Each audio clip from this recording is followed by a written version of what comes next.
RDUS stock, is this the right time to buy? I'm going to answer everything around that in the next 1 minute video, so watch till the end. Looking at RDUS recycling, I saw a 103% increase in price on Friday, which is actually quite delightful and quite sick. With this in mind, I do have my approach ready. Now, because I've done 37,000 videos, almost 38, I've spent 5 figures investing courses and mentors, have data to improve documenting what's working for me and what's not. With RDUS, like after a crazy increase like this, people do make mistakes sometimes to kind of feel like they FOMO, they're missed out, and you're always going to feel FOMO.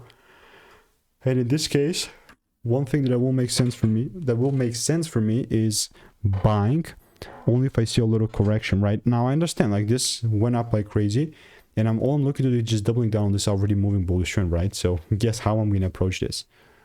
Well, if it does pull down and shows me some shifts, then we're speaking. After a very big gap up like this, it's really tough for me to just buy at the top. I mean, obviously done it before multiple times, so that's what I'm saying. Makes no sense. So if you want to make money trading in a simple way, click the first link in the description. It's a free newsletter.